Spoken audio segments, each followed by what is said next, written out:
Bismillahirrahmanirrahim. Assalamualaikum warahmatullahi wabarakatuh. Alhamdulillahi ala ihsani wa syukru lahu ala taufiqihi wa amtinanihi wa asyhadu an la ilaha illallah wahdahu la syarika lahu ta'ziman li sya'nih wa asyhadu anna Muhammadan abduhu wa rasuluhu da'ila ridwanih. Allahumma salli alaihi wa ala alihi wa ashabi wa ikhwanih. Hadirin dan hadirat yang dirahmati oleh Allah Subhanahu wa taala, kita lanjutkan pembahasan kita dari surat At-Tahrim. Kita masuk pada ayat yang berikutnya di mana Allah Subhanahu wa taala berfirman, "Ya ayyuhalladzina amanu qu anfusakum wa ahlikum nara." Wahai orang-orang yang beriman, jagalah diri kalian dan keluarga kalian dari neraka Jahannam. Wa quduhan nasu wal hijarah. Yang bahan bakarnya adalah manusia dan batu. Alaiha malaikatun ghiladun syidad. Yang di neraka tersebut ada malaikat-malaikat yang kasar lagi keras. La ya'sunallaha ma amarahum wa yaf'aluna ma yu'marun. Yang mereka tidak membangkang apa yang Allah perintahkan kepada mereka dan mereka mengerjakan apa yang mereka diperintahkan. Ayat ini masih terus berkaitan dengan ayat-ayat sebelumnya. Pada pertemuan yang lalu telah kita bahas bagaimana Allah menegur dua istri Nabi yang melakukan kesalahan, yaitu Aisyah radhiyallahu anha dan Ummul Mukminin Hafsah radhiyallahu taala anha. Setelah itu Allah lanjutkan ayatnya setelah menasihati mereka, kata Allah, "Ya ayyuhalladzina amanu," wahai orang-orang yang beriman. Yang ini menunjukkan bahwasanya nasihat yang disampaikan oleh Allah kepada keluarga Nabi sallallahu alaihi wasallam juga berkaitan dengan kaum mukminin secara umum. Makanya setelah Allah berbicara tentang keluarga Nabi, Allah lanjutkan dengan ya ayyuhalladzina amanu, wahai orang-orang yang beriman. Berarti apa yang disampaikan kepada keluarga Nabi juga nasihat bagi kita semua. Kata Allah, "Qu anfusakum wa ahlikum nara." Jagalah diri kalian. Qu artinya jadikanlah wiqayah, penghalang. Ya, wiqayah antara kalian dengan neraka Jahannam. Jagalah diri kalian, istri kalian dan anak-anak kalian. Yang ini dalil bahwasanya orang beriman, para lelaki tidak boleh egois. Dia tidak boleh hanya memikirkan dirinya sendiri. Allah tidak mengatakan ku anfusakum nara, jagalah diri kalian neraka Jahannam. Tapi Allah lanjutkan wa ahlikum, keluarga kalian. Maka tidak boleh seorang laki kemudian egois berkata, mau istri saya masuk neraka enggak ada masalah ya. Yang penting saya masuk surga, nanti diganti bidadari di surga ya. Ya, jangan. Tetapi wajib bagi dia untuk menghalangi istrinya dan anak-anaknya dari neraka Jahannam. Ya. Dan Allah tidak mengatakan jagalah diri kalian dari maksiat, tetapi Allah langsung mengatakan jagalah diri kalian dari neraka Jahannam. Kata sebagian ulama, kenapa? Karena maksiat pasti mengantarkan kepada neraka Jahannam. Ya, karena maksiat pasti langsung mengantarkan kepada neraka Jahannam. Yang Allah ingatkan juga, ya, sebelum kalian mencegah orang lain dari neraka Jahannam, cegahlah istrimu dan anak-anakmu. Karena bisa jadi kemaksiatan tersebut terjadi dalam rumahmu, bukan di luar, terjadi dalam rumahmu. Bisa jadi kau membawa alat-alat yang mendatangkan kemungkaran dalam rumahmu.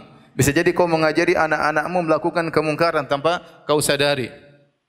Saya contohkan seorang suami istri kemudian nonton sinetron di hadapan anak-anaknya. Secara tidak langsung dia mengajari anak-anaknya untuk nonton sinetron.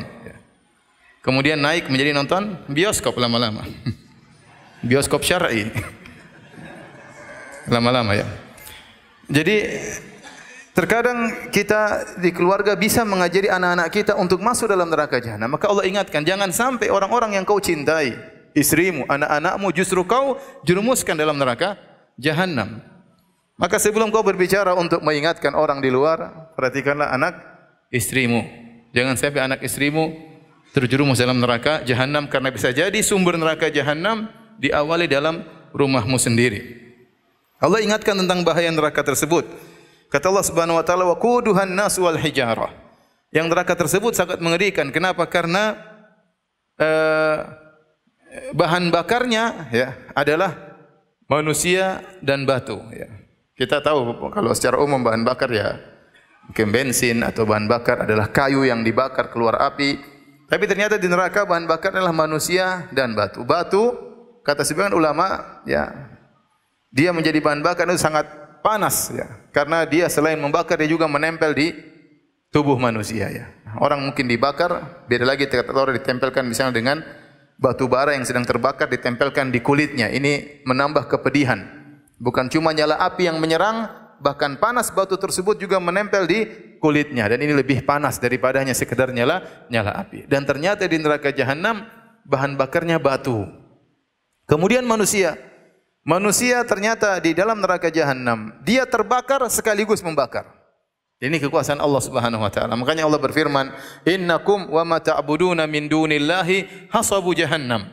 Sungguhnya kalian dan apa yang kalian sembah selain Allah akan menjadi bahan bakar atau api buat kayu bakar di neraka jahanam. Berarti manusia dia dibakar oleh api neraka dan dia juga membakar. Ini menakjubkan, dia terbakar sekaligus membakar yang lainnya.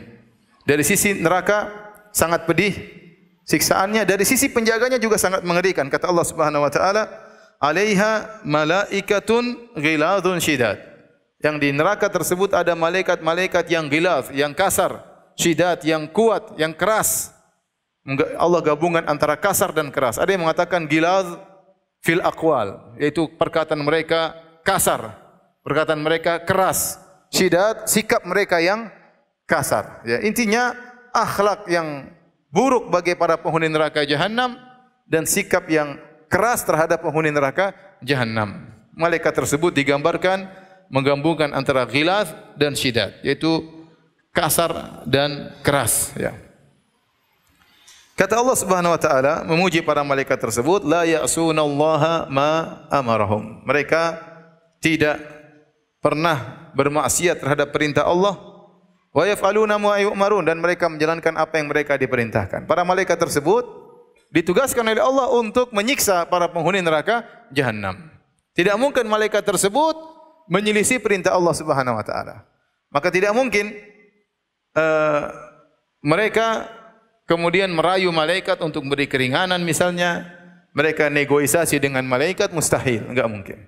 Karena malaikat menjalankan perintah Allah untuk menyiksa mereka. Setelah itu Allah berfirman, "Ya ayyuhalladzina kafaru la ta'tadzirul yaum." Wahai orang-orang kafir. Ayat ini bukan berkaitan dengan orang-orang kafir Quraisy yang masih hidup, tetapi ayat ini masih kelanjutan tentang kondisi penghuni neraka jahanam. Kata Allah, "Wahai orang-orang kafir, jangan kalian minta uzur pada hari ini." Ini kata para ulama, mafhumnya, dalilnya menunjukkan bahwasanya mereka tatkala di neraka jahanam, maka mereka memberikan uzur mereka ke hadapan Allah. Ya Allah, kami dahulu begini karena begini, ampuni kami. Allah, kami dahulu begini. Minta uzur, kasih uzur kepada Allah. Mereka minta uzur kepada Allah dan mereka menyebutkan uzur-uzur mereka di hadapan Allah agar Allah mengurangi siksaan mereka atau Allah memaafkan mereka.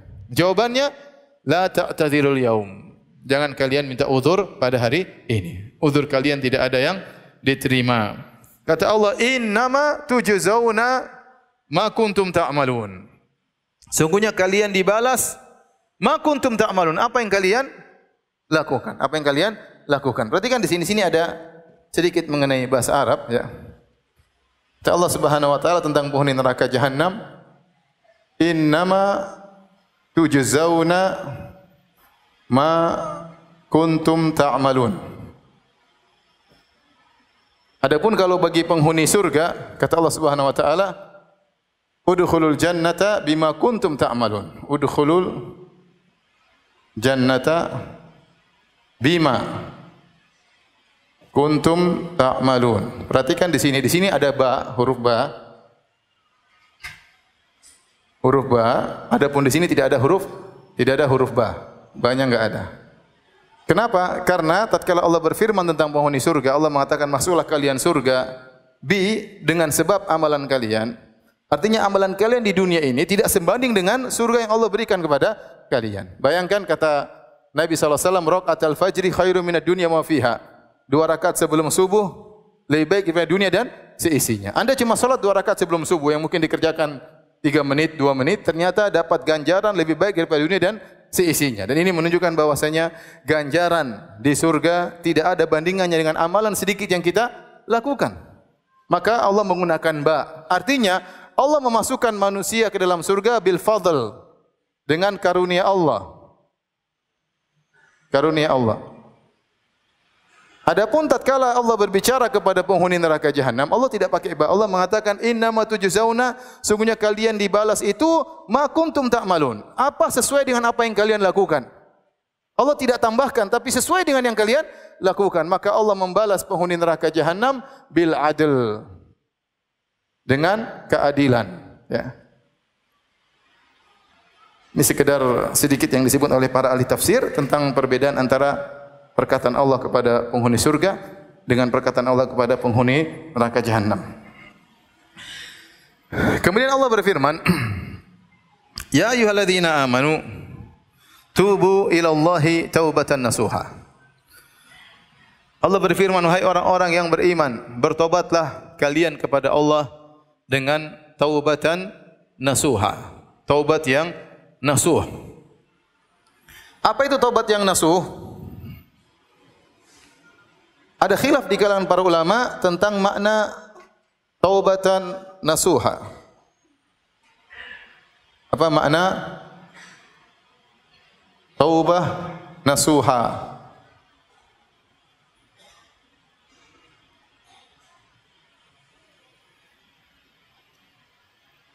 Apa makna taubat nasuh? Al-Imam Al-Qurtubi menyebutkan 20 lebih pendapat, 22 atau 23 pendapat, ya. Sebagaimana disebutkan juga diisyaratkan oleh Al-Alusi dalam tafsirnya, bahwasanya ada 20 lebih pendapat tentang makna taubat an-nasuh. Mau sebutkan 22-nya, terlalu panjang ya. Ya. Kita sebutkan sebagiannya saja ya. An-nasuh diambil dari kata nasoha ya. Kalau kita tahu artinya nasihat ya. Tapi sebenarnya nasuh itu maknanya lebih banyak daripada itu. Di antaranya ada yang mengatakan an-nasuh itu sifat mubalaghah. Orang yang kalau suka menasihati disebut nasih atau nasuh, selalu menasihati. Dia mubalaghah dalam menasihati, secara bahasa Arab namanya nasuh. Jadi seakan-akan Allah berfirman, wahai orang yang beriman, bertobatlah dengan tobat yang sangat menasihati. Itu secara bahasa. Dengan tobat yang sangat menasihati. Nah, apa maksudnya tobat yang sangat menasihati? Di antaranya pendapat mengatakan ai taubatan tansahuna anfusahum, ya. Taubatan tansahuna biha anfusahum. Artinya bertobatlah dengan tobat yang tobat tersebut kalian menasihati diri kalian sendiri.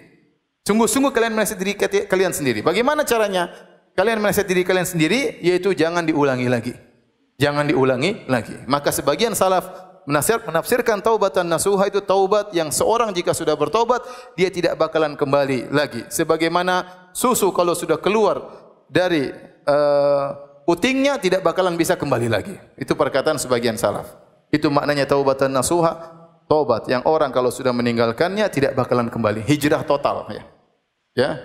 Hijrah meninggalkan maksiat dan tidak kembali lagi untuk selama-lamanya. Itu di antara makna taubatan nasuha. Yang kedua, taubatan nasuha diambil dari nasahatul saub, yaitu khiyatatus saub ya.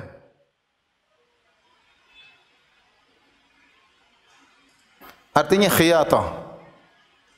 Maksudnya baju yang menjahit baju. Baju yang bolong-bolong.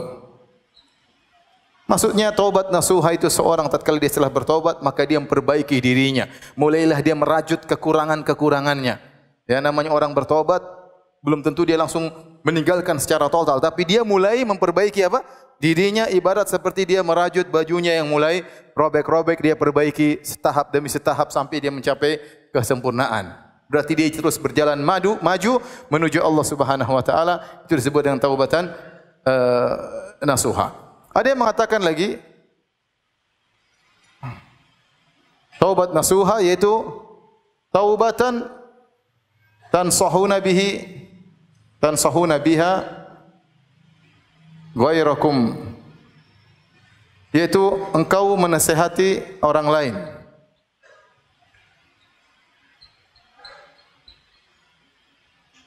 Untuk bertobat.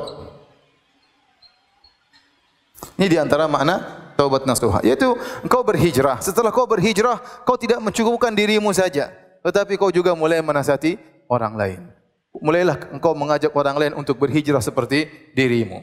Mulailah kau menawarkan orang lain untuk bertobat sebagaimana kau telah bertobat. Ya, ini di antara makna taubatan nasuha. Dan ada makna-makna yang lain yang sampai berjumlah 22. Di antaranya juga seperti oleh Qurtubi, yaitu seorang bertobat dan dia tidak pede bahwasanya tobatnya diterima oleh Allah Subhanahu wa taala, sehingga dia senantiasa berada dalam kondisi wajal, rasa ketakutan, rasa di antara khauf dan raja, berharap dan khawatir, berharap dan khawatir, dan itu disebut dengan taubatan nasuha.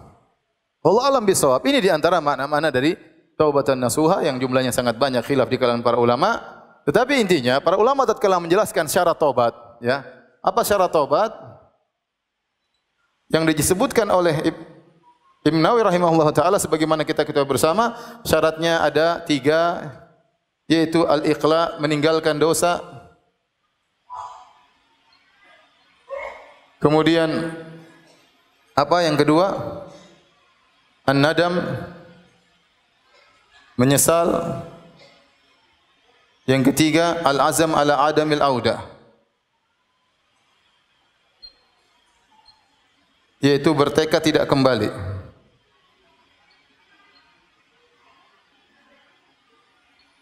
Dan ini saya rasa definisi yang paling tepat, syarat yang paling tepat yang disebut oleh Imam Nawawi rahimahullahu taala. Orang kalau sudah terkumpulkan 3 perkara dalam dirinya, maka dia dikatakan bertaubat. Makanya Nabi sallallahu alaihi wasallam dalam hadisnya mengatakan an-nadmu taubah. Kata Nabi sallallahu alaihi wasallam, menyesal adalah taubat. Menyesal adalah taubat. Sebagian ulama juga tatkala menjelaskan tentang masalah taubat, mereka mengatakan nasuh, ya. Nasuh dalam bahasa Arab juga berasal dari kata khalis, yaitu taubat yang murni. Taubat yang murni artinya seorang tatkala bertaubat, dia benar-benar karena Allah, mengharapkan wajah Allah. Bukan karena takut dengan kemudaratan berkaitan dengan badannya, bukan karena takut kemudaratan berkaitan dengan harga dirinya, bukan karena takut ya berkaitan dengan hartanya. Kalau ada seorang kemudian bertobat dari zina karena takut AIDS, maka dia tidak bertobat. Dia bertobatnya enggak ikhlas. Taubatlah ibadah, berarti harus ikhlas karena siapa? Karena Allah. Di antara makna taubat, taubatan nasuh, yaitu taubat yang ikhlas, karena nasuh artinya murni. Dia jadikan taubatnya karena Allah Subhanahu wa taala. Tapi kalau dia bertobat ya karena enggak enak kata orang, enggak enak kata ibu, enggak enak kata mertua, maka itu bukan taubat di sisi Allah Subhanahu wa taala. Dia berhenti merokok, kenapa? Mulai apa? Bermasalah pada paru-parunya. Ah, saya taubat dari rokok. Kenapa? Saya periksa dokter, ternyata saya sakit.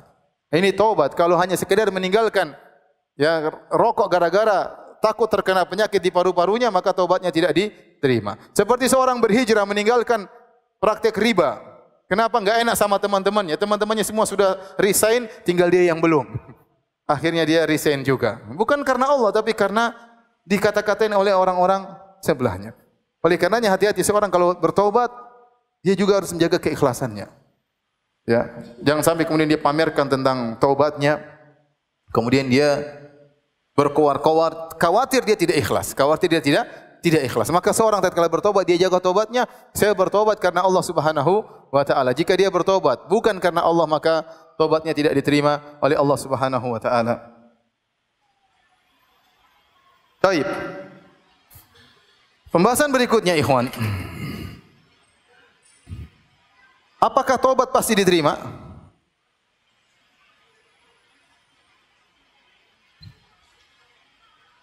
Apa kata Allah setelah itu diterima Allah? Kata Allah, asa rabbukum, ya kan? Asa rabbukum ayyukaffiru ankum sayyi'atikum. Kata Allah Subhanahu wa taala, asa rabbukum an yukaffiru ankum sayyi'atikum. Yang artinya semoga, ini artinya semoga. Asa dalam bahasa artinya semoga. Semoga Rabbmu menghapuskan dosa-dosamu.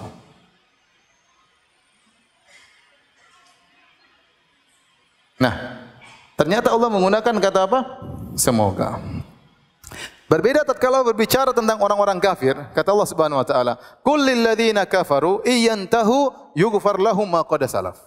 Katakanlah kepada orang-orang kafir, kalau mereka berhenti dari kekufuran mereka, yughfar lahum ma qad salaf, langsung diampuni yang telah lalu.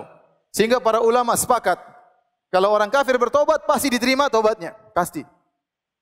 Sementara para ulama khilaf, apakah kalau seorang mukmin bertobat pasti diterima tobatnya? Ya. Ada yang mengatakan tidak pasti, tidak wajib bagi Allah untuk menerima taubatnya.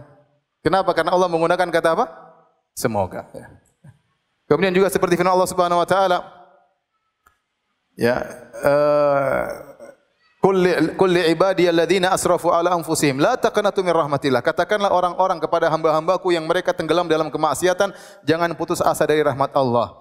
Innallaha yaghfiru dzunuba jami'an. Sungguhnya Allah mengampuni dosa-dosa yang seluruhnya Allah ampuni. Di sini juga tidak ada penjazaman, pemastian bahwasanya Allah pasti akan mengampuni. Berbeda dengan orang-orang kafir. Katakan kepada orang kafir, kalau berhenti diampuni.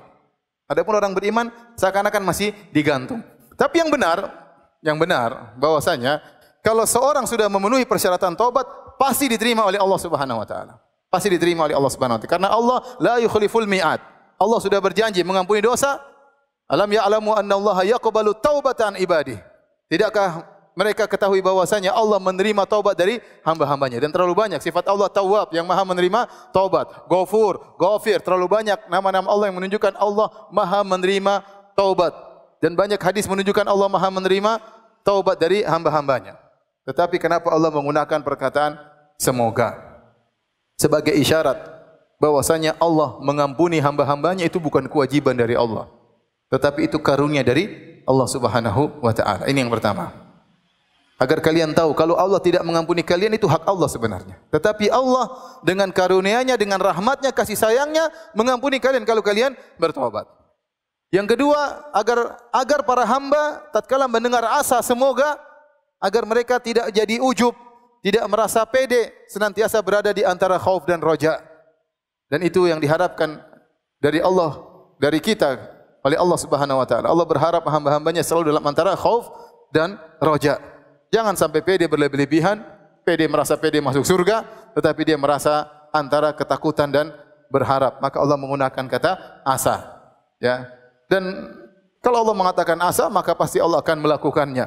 Sebagaimana seorang raja berkata kepada misalnya kepada rakyatnya, semoga kita melakukan hal ini, dan dia pasti melakukannya. Cuma dia menggunakan kata semoga.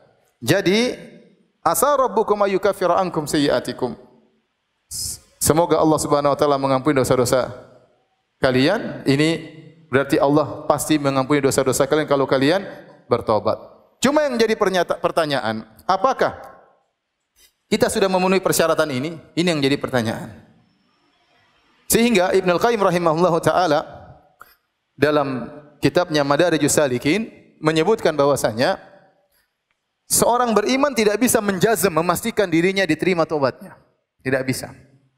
Karena dia belum tentu bisa memastikan dia telah memenuhi persyaratan untuk bertobat kepada Allah Subhanahu wa taala.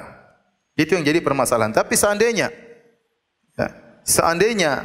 persyaratannya sudah terpenuhi, pasti Allah akan mengampuni dosa-dosanya. Baik, kita lanjutkan. Kata Allah Subhanahu wa taala, "Asa rabbukum ayyukaffira ankum sayyi'atikum wa yudkhilakum jannatin tajri min tahtihal anhar." Dan Allah, kalau kalian bertobat dengan taubat nasuha, Allah akan mengampuni dosa-dosa kalian, dan Allah akan masukkan kalian ke dalam surganya yang mengalir di bawahnya sungai-sungai. Dan ini menunjukkan luasnya rahmat Allah Subhanahu wa taala. Dan antum tahu bahwasanya Allah lebih sayang kepada antum daripada seorang ibu kepada anaknya. Ya. Betapa sering seorang anak bermasalah dengan ibunya, kemudian dia minta maaf, ibunya tidak memaafkan. Betapa sering demikian. Meskipun ibunya sangat sayang kepada sang anak. Ya. Betapa sering seorang anak untuk bisa mendapatkan ampunan dari ibunya, maka dia harus berjalan waktu yang lama, kemudian berusaha dari waktu yang satu ke waktu yang lain.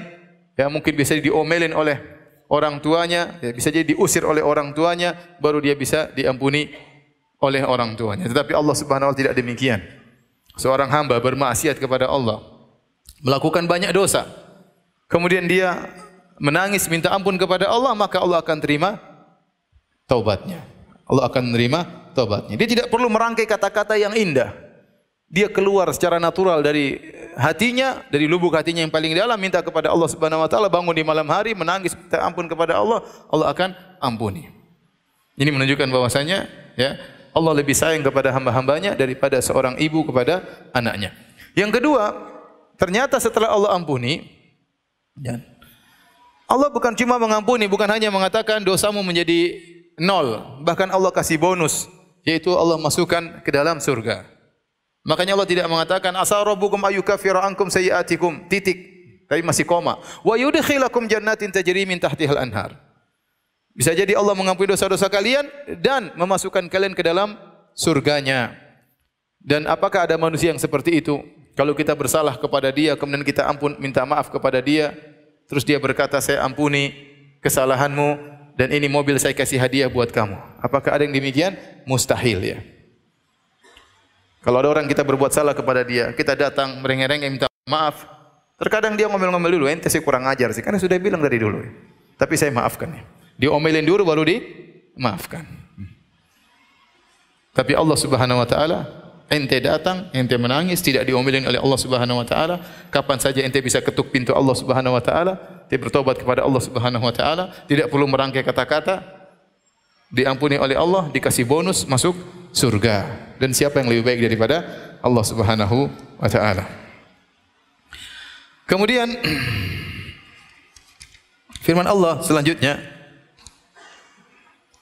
yauma la yukhzillahu an-nabiyya walladzina amanu ma'ah. Hari di mana Allah Subhanahu wa taala tidak akan menghinakan nabi dan orang-orang yang beriman bersamanya. Hari tersebut nabi akan dimuliakan oleh Allah. Nabi di sini maksudnya Nabi Muhammad sallallahu alaihi wasallam. Walladzina amanu ma'ah, dan orang-orang yang beriman bersama nabi tersebut. Dan kalau kita baca ayat ini, yang pertama kali terbetik dalam benak kita, orang-orang beriman bersama Nabi siapa? Para sahabat. Oleh karena sebagian ulama seperti Tahir bin Asyur mengatakan ayat ini dalil bahwasanya seluruh sahabat masuk surga. Karena mereka tidak akan dihinakan oleh Allah Subhanahu wa taala. Dan ayat ini yang pertama kali ya terbetik dalam benak kita, yang pertama kali tercakup dalam ayat ini adalah para sahabat Nabi sallallahu alaihi wasallam, karena Allah mengatakan walladzina amanu ma'ah, dan orang yang beriman bersama Nabi. Allah tidak mengatakan dan orang-orang yang beriman kepada Nabi. Allah mengatakan walladzina amanu ma'ah, dan orang-orang beriman bersama Nabi. Dan kita tahu yang beriman bersama Nabi di zaman Nabi siapa? Para sahabat. Ini dalil bahwasanya seluruh sahabat masuk surga, kata Tahir bin Asyur rahimahullahu taala. Tentunya orang yang beriman akan dimuliakan pada hari tersebut, hari yang di mana Allah menghinakan banyak manusia. Kemudian kata Allah Subhanahu wa taala, nuruhum yas'a baina aydihim wa bi aymanihim. Cahaya mereka membesar di hadapan mereka dan di sebelah kanan mereka. Kenapa tidak disebutkan sebelah kiri? Kenapa tidak disebutkan sebelah belakang? Kata sebagian ulama, di depan agar mereka melihat indahnya cahaya tersebut. Sebelah kanan agar mereka bisa ya seperti mengatur cahaya tersebut. Ya, kalau kita punya sesuatu kita pegang dengan tangan kanan, sehingga cahaya tersebut akan muncul di hadapan mereka, dan sebelah kanan mereka membimbing mereka untuk melewati sirat pada hari kiamat kelak. Hari yang di mana hari tersebut sangat gelap. Barang siapa yang tidak diberi cahaya, maka dia akan terjerumus dalam neraka Jahannam. Ya, sebagaimana sering saya jelaskan bahwasanya ya di atas neraka Jahannam ada sirat. Sirat diletakkan di atas neraka Jahannam. Barang siapa yang bisa menyeberang sirat tersebut, dia akan sampai kepada surga. Di bawah sirat ada neraka. Tetapi neraka ya apinya hitam saking panasnya. Apinya hitam. Sehingga api neraka tidak menjadikan terang benderang, tetapi tetap gelap karena api tersebut hitam. Dan orang-orang tidak memiliki api, tidak memiliki cahaya, maka dia akan mudah terjerumus ke dalam neraka Jahannam. Adapun orang yang memiliki cahaya yang besar, maka dia akan mudah melewati sirat. Maka pada hari tersebut, tatkala orang-orang beriman melihat cahaya orang-orang munafik padam, maka mereka berdoa, Rabbana atmim lana nurana waghfir lana innaka ala kulli syai'in qadir. Jadi tatkala di sirat, sebelum sirat terjadi zulmah, kegelapan, ya. Kegelapan sebelum orang-orang melewati sirat. Adapun orang-orang kafir yang asli, Yahudi, Nasrani dan yang lainnya, mereka tidak lewat sirat, mereka langsung masuk neraka Jahannam. Yang melewati sirat cuma dua model manusia, kaum muslimin dan orang-orang munafik yang KTP mereka Islam. Mereka ditahan untuk melewati sirat. Maka Allah memberikan cahaya kepada orang-orang munafik dan mereka sudah sangat senang pada hari tersebut. Tiba-tiba cahaya mereka diredupkan oleh Allah Subhanahu wa taala dan hal itu dilihat oleh orang-orang beriman. Tatkala orang beriman melihat cahaya orang munafik diredupkan, mereka khawatir dengan diri mereka. Padahal mereka sudah memegang cahaya. Mereka tetap tidak pede pada hari tersebut. Maka mereka berdoa kepada Allah Subhanahu wa taala, "Rabbana atmim lana nurana." Ya Allah, sempurnakanlah cahaya kami, jangan dipadamkan. Jangan seperti orang-orang munafik yang kau padamkan cahaya mereka. Waghfir lana, dan ampunilah dosa-dosa kami. Mereka tatkala dalam kondisi genting tersebut ingat dengan dosa-dosa mereka. Di hari kiamat tidak ada yang mudah hari tersebut. Semua tahapan dilalui dengan penuh ketakutan dan mengerikan. Terutama tahapan terakhir, tahapan penentuan surga atau neraka lewat sirat. Sampai para anbiya tidak ada perkataan mereka kecuali 3 perkataan, Allahumma sallim sallim. Para nabi ketakutan juga pada waktu tersebut. Para nabi berdoa, ya Allah selamatkan, selamatkan. Itu perkataan mereka. Mereka tidak ngomong yang lain. Allahumma sallim sallim. Ya Allah selamatkan umatku. Ya Allah selamatkan umatku. Tapi tidak semua umat Nabi SAW selamat. Sehingga di saat yang sangat genting tersebut, kaum mukminin sudah memegang cahaya, mereka pun masih ketakutan. Maka mereka berkata, Rabbana atmim lana. Ya Rabb kami, sempurnakanlah cahaya kami. Waghfir lana, dan ampunilah dosa-dosa kami. Ya, karena mereka sadar mereka penuh dengan dosa. Kemudian mereka berkata, innaka ala kulli syai'in qadir. Sungguhnya engkau maha kuasa atas segala sesuatu. Mereka tidak berkata, innaka ghafurur rahim. Sungguhnya engkau maha pengampun lagi maha penyayang. Karena ini bukan di dunia lagi, ini di akhirat sekarang. Semuanya berkaitan dengan kekuasaan Allah Subhanahu wa taala. Nah, kita minta ampun dengan innaka ghafurur rahim tatkala di dunia. Sekarang di akhirat yang berlaku kekuasaan Allah Subhanahu wa taala. Maka mereka menutup permohonan ampun mereka dengan berkata, innaka ala kulli syai'in qadir. Sungguhnya engkau maha kuasa atas segala sesuatu. Engkau maha kuasa untuk membesarkan cahaya kami, untuk mengampuni dosa-dosa kami, untuk buat kami melewati sirat. Engkau maha kuasa atas segala sesuatu di hari yang tidak ada berkuasa kecuali engkau ya Allah. Kemudian Allah berfirman, ya ayyuhan nabi jahidil kuffar wal munafiqina waghluz alaihim. Wahai Nabi, berjihadlah melawan orang-orang kafir dan orang-orang munafik dan sikaplah keras terhadap mereka. Jihad terhadap orang-orang kafir yaitu dengan menggunakan pedang. Kalau tidak bisa dengan pedang, tidak ada peperangan dengan pedang karena tidak semua waktu bisa terjadi jihad bisinan, jihad dengan pedang. Tetapi jihad bil qalam, jihad dengan pena, jihad dengan tulisan, jihad dengan dakwah akan terus tegak sampai hari kiamat. Akan terus tegak sampai hari kiamat. Adapun jihad melawan orang-orang munafik, jelas orang-orang munafik tidak boleh dibunuh. KTP mereka Islam. Oleh karena yang dimaksud dengan jihad dengan melawan orang munafik adalah dengan ilmu. Oleh karenanya Allah Subhanahu wa taala menamakan jihad perjuangan dengan ilmu dengan jihad. Kata Allah Subhanahu wa taala, "Fala tuti'il kafirina wajahidhum bihi jihadan kabira." Wahai Muhammad, jangan kau taat kepada orang-orang kafir dan berjihadlah melawan mereka bihi dengan Al-Qur'an, jihadan kabira dengan jihad yang besar. Allah menamakan jihad membantah orang-orang musyrikin dengan Al-Qur'an, dengan dalil-dalil Al-Qur'an sebagai jihad yang besar. Maka seorang jangan memandang namanya jihad cuma dengan pedang. Jihad dengan pedang ada, tetapi tidak setiap saat bisa dilakukan. Tetapi jihad dengan al-qalam, dengan pena, dengan dakwah, dengan lisan, dengan tulisan, setiap saat bisa dilakukan. Dan jihad kepada orang munafik cuma satu jenis, bukan jihad dengan pedang, tidak boleh dibunuh. Karena mereka KTP-nya apa? Islam. Jihadnya dengan tulisan, dengan bantahan. Ya, karena orang-orang munafik senantiasa membuat keonaran dalam dunia Islam, mencari kesempatan dalam kesempitan, selalu ingin kehancuran bagi kaum muslimin, selalu membela orang-orang kafir. Maka selalu memberikan syubhat, selalu menyebarkan kerancuan dalam beragama. Sehingga harus dibantah dan bantah mereka adalah jihad. Membantah mereka jihad bukan dengan pedang tapi dengan tulisan. Dan sekarang ikhwan, kebanyakan yang manfaat di dunia sekarang ini adalah jihad dengan tulisan, jihad dengan dakwah. Betapa banyak orang-orang kafir masuk Islam di negara-negara kafir bukan dengan pedang. Mereka masuk Islam dengan apa? Dengan ilmu. Mereka mendengar tentang Islam. Mereka mencari tentang tulisan-tulisan Islam. Maka kemudian mereka pun masuk Islam. Kata Allah Subhanahu wa taala, "Wa ma'wahum jahannam." Sungguhnya tempat kembali mereka orang-orang kafir dan munafik adalah neraka Jahannam. Wa bi'sal masir, dan seburuk-buruk tempat kembali mereka.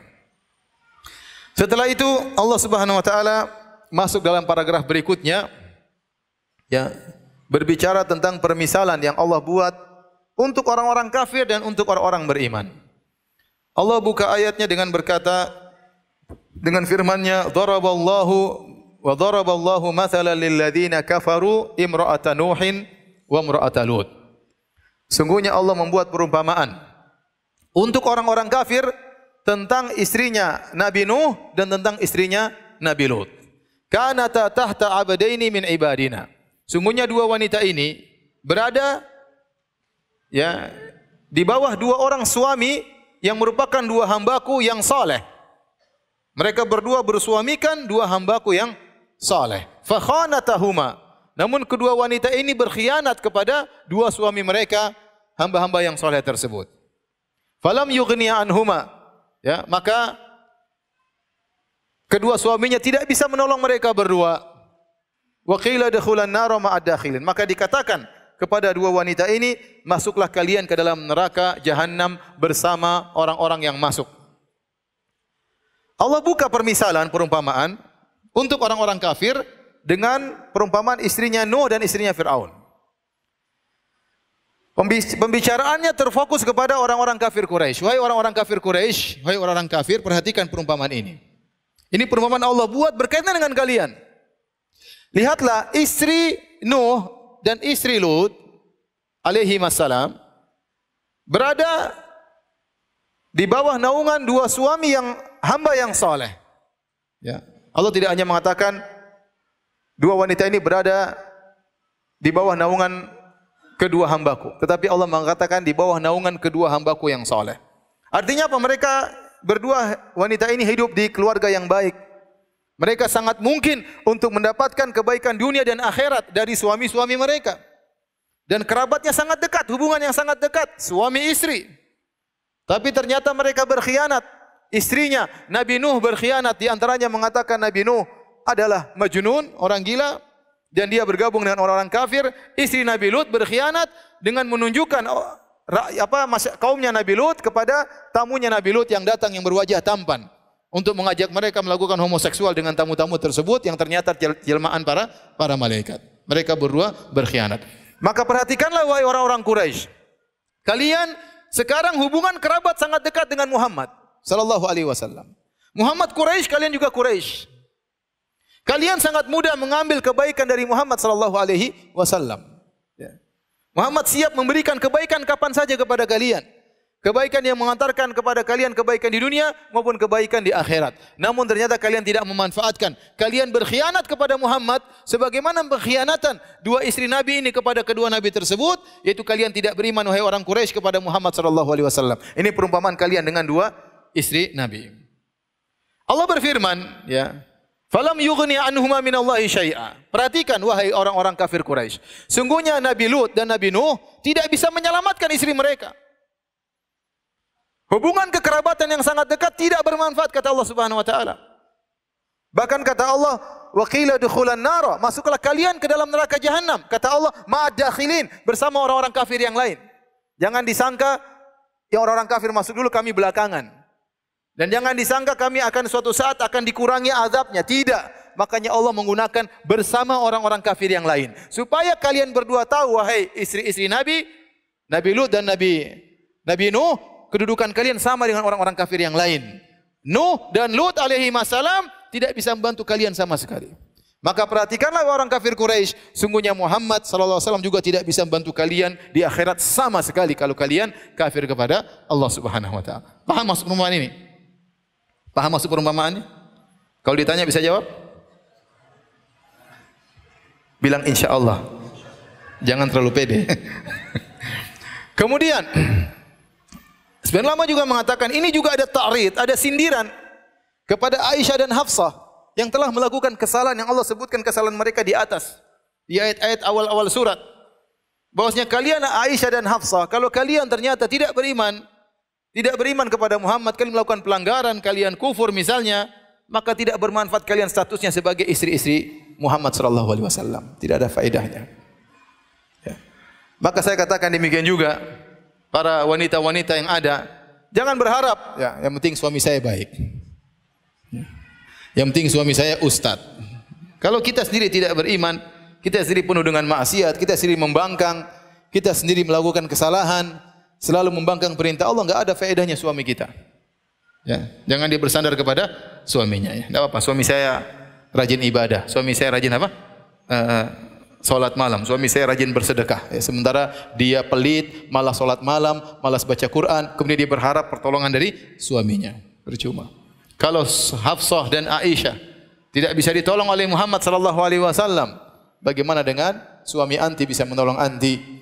Ya, hukum asalnya masing-masing diselamatkan oleh amalannya sendiri-sendiri. Masing-masing diselamatkan oleh amalannya sendiri-sendiri. Perkara syafaat, perkara belakangan. Kalau Allah mengizinkan, Allah kasih. Kalau enggak dikasih oleh Allah Subhanahu wa taala. Kita lanjutkan. Setelah itu Allah berfirman, "Wa daraballahu mathalan lil ladzina amanu imra'ata fir'aun." Dan Allah memberi perumpamaan kepada orang-orang beriman tentang istri Fir'aun. Asiyah bintu Muzahim. Seorang wanita yang sangat salehah, istri Fir'aun. Idh qalat rabbi binili indaka baitan fil jannah. Yang dia berdoa kepada Allah, ya Allah, ya Rabbku, bangunkanlah untukku di sisimu ya istana di surga. Bangunkanlah untukku di sisimu istana di surga. Di sisimu di sini maksudnya apa? Ada dua pendapat di karangan para ahli tafsir. Ada yang mengatakan surga di sisimu, bangunkanlah istana di sisimu. Ada yang mengatakan bangunkanlah aku di sisimu. Jadi aku yang di sisimu, bukan istana yang di sisimu. Dua-duanya tidak bertentangan. Faham maksud saya? Tatkala Maryam berkata, tatkala Asiyah bintu Muzahim berkata, idh qalat rabbi binili, ya Allah bangunkanlah untukku. Indaka ini dzarf. Ini dia berkaitan dengan apa? Li atau berkaitan dengan baitan. Ini yang ngerti bahasa Arab ya. Yang enggak ngerti ya sudahlah ya. Ya. Intinya dia ingin dekat dengan Allah Subhanahu wa taala. Kalau bukan dia yang dekat, istananya dekat dengan Allah Subhanahu wa taala. Ya. Kenapa dia mengucapkan demikian? Sebagian ahli tafsir mengatakan karena dia telah diiming-iming oleh Fir'aun untuk kufur kepada Nabi Musa alaihissalam. Untuk kufur kepada Nabi Musa alaihissalam sehingga dia akan diberikan istana yang hebat di dunia. Siapa yang tidak bangga punya suami seperti Fir'aun? Orang terkaya di dunia tatkala itu. Orang tergagah di dunia tatkala itu. Raja di raja tatkala itu. Apa yang dia katakan terjadi. Apa yang dia perintah akan dilaksanakan. Keputusan di tangannya. Semua orang takut kepadanya. Sampai dia merasa dirinya sebagai Tuhan. Siapa yang tidak bangga punya suami seperti Fir'aun? Kalau mau dunia, siapa yang tidak bangga punya suami seperti Fir'aun? Ternyata Asiyah bintu Muzahim beriman kepada Nabi Musa. Maka dia dirayu oleh Fir'aun. Jangan beriman dengan Musa. Tidakkah kau lihat istanamu yang begitu megah? Ya. Maka tatkala itu dia berdoa kepada Allah. Dia meninggalkan seluruh kenikmatan dunia untuk meraih kenikmatan yang abadi di akhirat. Dan dia berdoa, Rabbi binili indaka baitan fil jannah. Ya Allah bangunkanlah untukku di sisimu istana di surga. Ada yang mengatakan dia mengucapkannya tatkala dia bersikeras dalam keimanannya, disiksa oleh Fir'aun, diambil tali, diletakkan, diikatkan tangan kanannya, tali di tangan kirinya, di kaki kanan, kaki kirinya, kemudian ditarik oleh Fir'aun. Tatkala ruhnya akan dicabut oleh Allah, maka dia berdoa dengan doa tersebut sehingga Allah menyelamatkan ruhnya. Ya, kemudian dia disiksa oleh Fir'aun. Ada yang mengatakan tatkala dilemparkan di minyak yang panas, dia mengucapkan doa tersebut. Intinya Asiyah bintu Muzahim ya adalah contoh seorang wanita mukminah yang dia meninggalkan kenikmatan dunia karena Allah Subhanahu wa taala, maka Allah gantikan bagi dia istana di surga. Perhatikan di sini. Allah bercerita tentang dua nabi, istrinya kafir-kafir. Ya, fa khanatahuma maksudnya kafir keduanya ya. Allah bercerita tentang Firaun, istrinya mukminah. Subhanallah. Hidayah di tangan Allah Subhanahu wa taala. Ya. Ini dua nabi tidak bisa mendakwahi, tidak berhasil mendakwahi dua istrinya karena hidayah di tangan Allah. Tentunya Nabi Lut sayang kepada istrinya. Tentunya Nabi Nuh sayang kepada istrinya dan mereka berdua tentunya mendakwahi istrinya lebih utama daripada orang lain. Tapi ternyata kedua-duanya tidak beriman. Padahal sebab hidayah sudah sangat luar biasa, tetapi hidayah di tangan Allah Subhanahu wa taala. Sebaliknya istri Firaun, sebab kerusakan, sebab kesesatan semuanya berada di sekitar dia. Firaun yang luar biasa, kemegahan dunia yang luar biasa, ternyata dia beriman. Di tengah-tengah kekufuran, dia bisa beriman. Dia bisa beriman. Oleh karena Syekh Saleh Sindi pernah bercerita, dia baru membimbing seorang mahasiswa di Madinah, berasal dari negara kafir, kalau enggak salah Swedia atau negara-negara Eropa, yang keluarganya masih kafir. Subhanallah, sekarang dia S2 atau S3 menulis tesis atau disertasi membantah pemikiran orang-orang ateis. Bayangkan, dia berasal dari kompleks ateis, tapi Allah beri hidayah kepada dia. Sekarang dia tulis disertasi atau tesis membantah orang-orang apa? Ateis. Subhanallah. Kalau berkehendak istri Firaun di tengah kesesatan, di tengah kekufuran, ternyata dia beriman kepada Allah Subhanahu wa taala. Maka dari sini kita tahu hidayah itu mahal. Kalau antum dapat hidayah, antum banyak bersyukur kepada Allah Subhanahu wa taala. Tidak semua orang bisa diberikan hidayah oleh Allah Subhanahu wa taala. Kemudian perumpamaan yang terakhir Allah sebutkan, wa Maryam ibnata Imran allati ahsanat farjaha, dan Maryam binti Imran, ibunya Nabi Isa alaihissalam, yang dia menjaga kemaluannya. Fanafakhna fihi min ruhina, dan kami pun meniupkan pada dirinya ruh kami, yaitu Nabi Isa, yang salah satu di antara ruh-ruh yang Allah ciptakan. Makanya Allah menyebutkan ruh kami dalam rangka untuk memuliakan, yaitu ruh spesial yang Allah ciptakan untuk dimasukkan ke dalam rahim Nabi Isa. Maryam, ke dalam rahim Maryam. Wasaddaqat bi kalimati rabbiha, dan dia membenarkan kalimat-kalimat Rabbnya, ya. Wa kutubih, dan beriman kepada kitab-kitab Allah. Wa kanat minal qanitin, dan dia termasuk orang-orang yang sangat taat kepada Allah Subhanahu wa taala.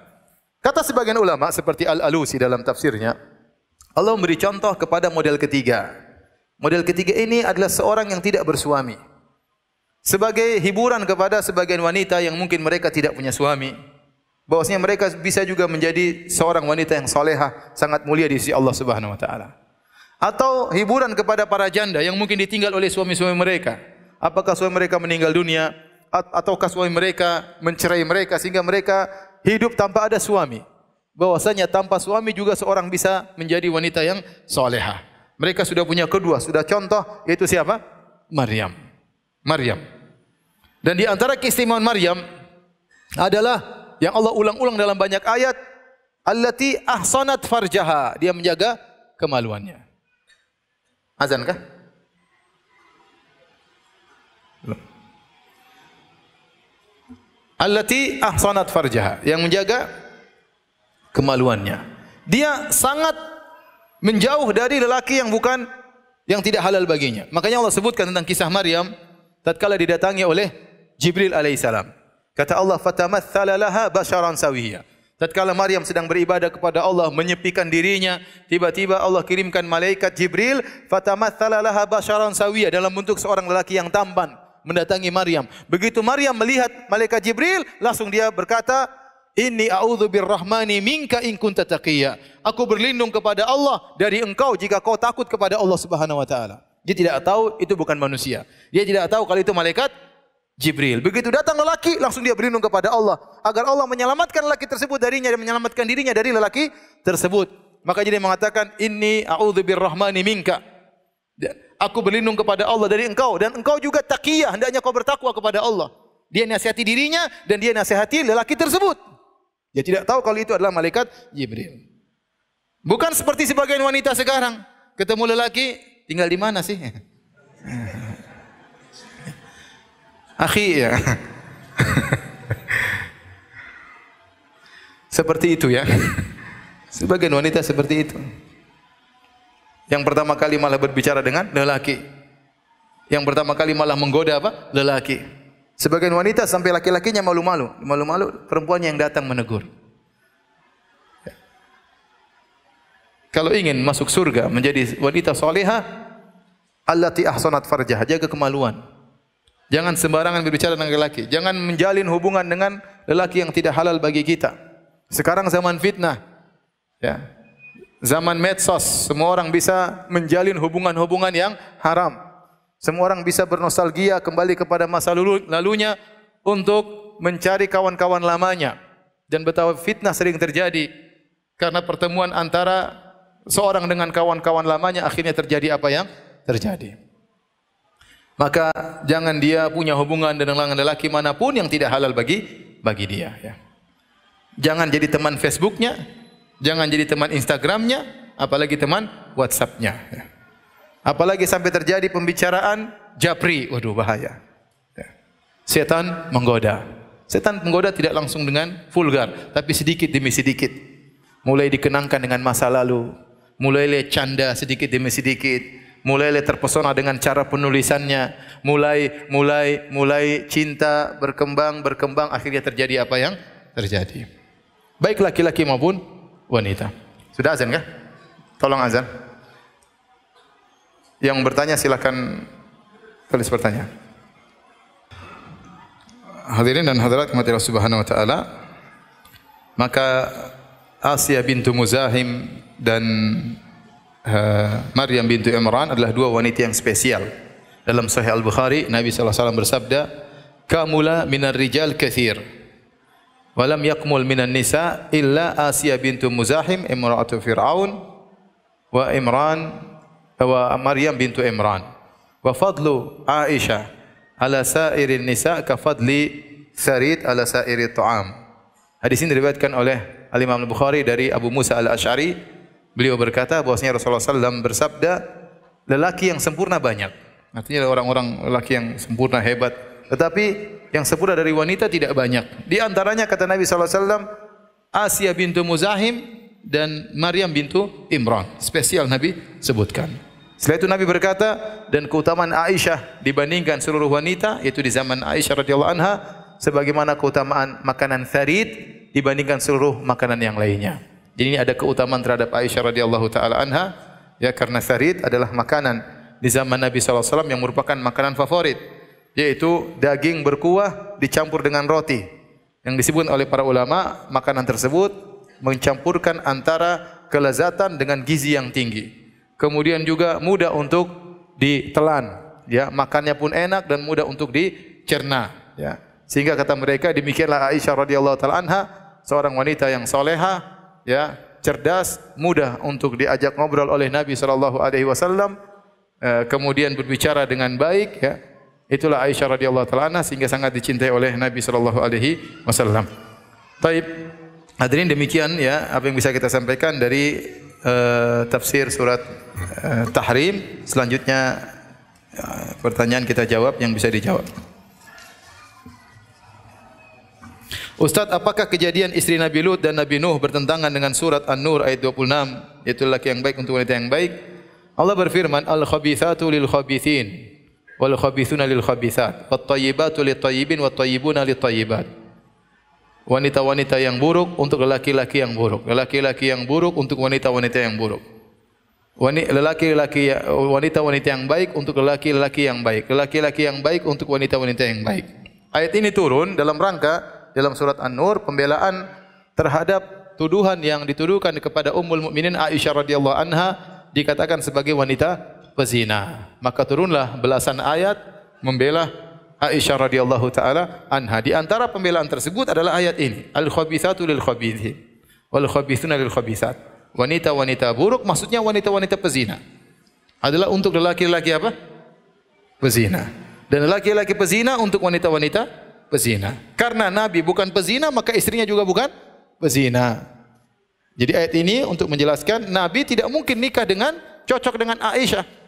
Karena kalau seorang menuduh Aisyah pezina, melazimkan Nabi juga apa? Berzina. Karena Nabi bukan pezina, wali'adzubillah, maka demikian juga Aisyah bukan wanita pezina. Nah, adapun yang berkaitan dengan istri Nabi Lut maupun istri Nabi Nuh, maka kata para ulama tidak ada istri-istri Nabi yang berzina. Tidak ada. Semuanya wanita baik-baik dari sisi hal tersebut, tetapi dalam keyakinan mereka bisa jadi menyelisih suami mereka. Di antaranya istri Nabi Lut dan istri Nabi Nuh, mereka bukan wanita pezina tapi mereka kufur kepada Allah Subhanahu wa taala, ya. Oleh karena tidak bertentangan antara ayat ini dengan ayat yang satunya, ya, tidak bertentangan. Ini ujian Allah berikan kepada Nabi Nuh dan Nabi Lut memiliki istri-istri yang kafir dengan hikmah yang Allah kehendaki di balik ujian tersebut, sebagaimana Allah menguji Asiyah bintu Muzahim yang bersuamikan Fir'aun yang sangat parah, ya. Sampai dalam doanya yang tadi kita sebutkan, apa kata Asiyah? Wa najjini min fir'auna wa amalihi. Ya Allah, selamatkanlah aku dari Fir'aun dan perbuatannya. Bukan cuma perbuatannya yang kurang ajar, bahkan orangnya pun selamatkan aku. Kata para ulama, seakan-akan orangnya itu dilihat sudah bermasalah. Sebelum dia beramal, dianya sudah bermasalah. Apalagi amal perbuatannya. Banyak sekali, ya. Ini disimpan baik-baik, ditanyakan sama ustadz yang lainnya.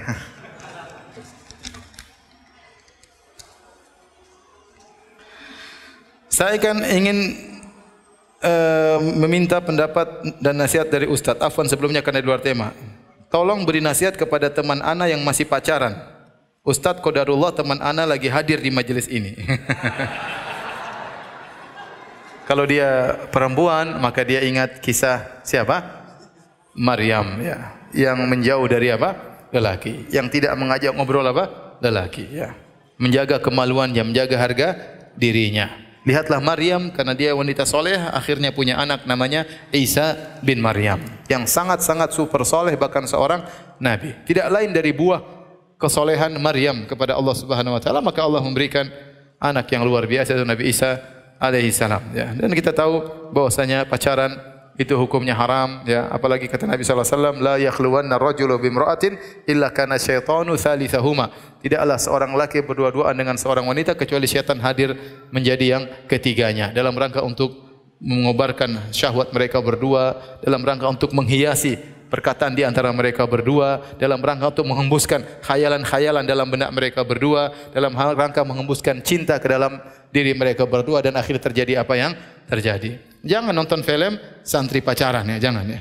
Nah, itu saya baru dapat klip, ada film katanya film santri, di situ disebutkan santri pacaran dengan santriwati. Tentunya ini film yang sesat dan menyesatkan.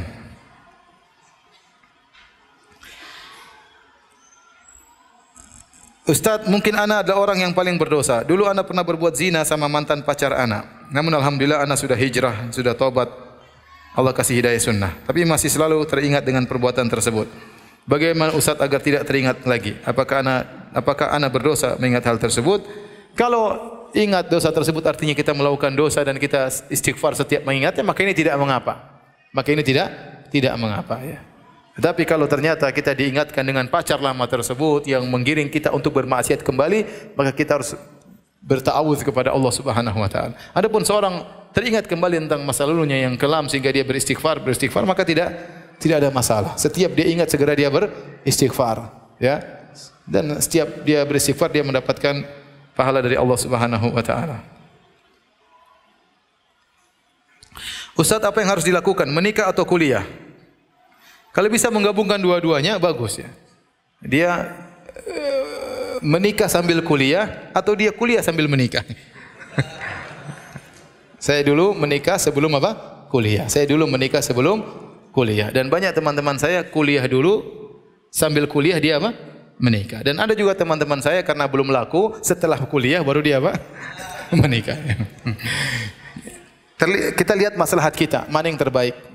Ya, kalau ternyata kita tidak menikah membuat kita terjerumus dalam kemaksiatan, membuat kita akhirnya menjalin hubungan-hubungan yang haram atau melihat yang haram, maka sebaiknya kita menikah, karena tatkala itu menikah hukumnya wajib. Tapi kalau ternyata menurut kita, ya, saya tidak menikah tidak mengapa, saya bisa menjaga diri saya bisa segera fokus untuk menyelesaikan kuliah saya, maka mungkin tidak mengapa dia kuliah terlebih dahulu. Saya tidak bisa memberi jawaban secara umum, masing-masing tahu tentang apa? Dirinya. Masing-masing tahu tentang dirinya.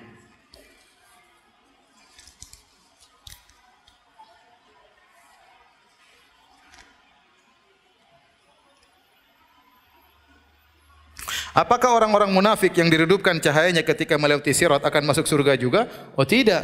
Mereka masuk neraka yang paling bawah ya. Innal munafiqina fid darkil asfali minan nar. Sungguhnya orang-orang munafik di neraka yang paling bawah. Bahkan neraka mereka kata para ulama lebih parah daripada neraka Yahudi dan Nasrani. Kenapa? Karena Yahudi dan Nasrani kafir asli. Adapun orang-orang munafik mereka menggabungkan dua, kafir dan berdusta. Ya. Yukhadi'una Allah wal ladzina amanu. Mereka menipu Allah dan orang-orang beriman. Menampakkan KTP-nya Islam tapi hatinya apa? Kufur, benci dengan syariat Islam, benci dengan hadis-hadis Nabi, benci dengan orang hijrah, benci ya. Ada kebencian terhadap ayat-ayat Allah, ada kebencian terhadap hadis-hadis Nabi sallallahu alaihi wasallam. Maka orang ini lebih parah daripada kafir asli Yahudi dan Nasrani. Dan kerusakan yang mereka timbulkan lebih parah daripada kerusakan yang ditimbulkan oleh Yahudi dan Nasrani. Ya. Dan mereka dimanfaatkan oleh orang-orang kafir asli ya karena mereka dianggap orang dalam Islam. Kerusakan timbul dari dalam lebih berbahaya daripada kerusakan timbul dari luar. Makanya orang-orang munafik mereka di neraka jahanam bahkan lebih parah daripada Yahudi dan Nasrani. Kata Allah, innal munafiqina fid darkil asfali minan nar. Sungguhnya orang munafik di neraka yang paling bawah. Ustaz, insyaallah saya mau menikah tahun ini, tapi ada sedikit masalah sama akhwatnya. Dianya masih merasa takut sama ikhwan yang terlihat baik akhlak sama akidahnya, tapi buruk pergaulannya. Mohon nasihat sama doanya Ustaz. Kita doakan semoga antum diberi istri yang solehah. Apakah dengan si dia atau yang lainnya? Tetapi maksud saya antum berdoa kepada Allah. Kalau ini baik bagi saya, mudahkan, bukakan hatinya agar menerima saya. Kalau buruk, carikan yang lainnya. Kekhawatiran itu wajar dan ini tanda wanita tersebut baik. Ya, dia takut dapat suami yang akhlaknya buruk ya. Ya, tapi seharusnya wanita ini antum sarankan dia untuk bertanya-tanya kepada orang lain tentang diri antum untuk memastikan antum baik atau tidak. Tidak mungkin antum menilai diri antum sendiri. Saya baik loh, enggak mungkin ya. Ya. Wala tuzakku anfusakum, jangan kalian merekomendasikan diri kalian sendiri, tapi silakan bertanya. Caranya demikian. Kalau bukan dia yang bertanya, keluarganya yang bertanya, kakaknya atau adiknya yang laki-laki bertanya tentang diri antum supaya hilang syubhat yang ada di benaknya. Baik, demikian saja kajian kita. Subhanakallah bihamdik asyhadu an la ilaha illa anta astaghfiruka wa atubu ilaik. Assalamualaikum warahmatullahi wabarakatuh.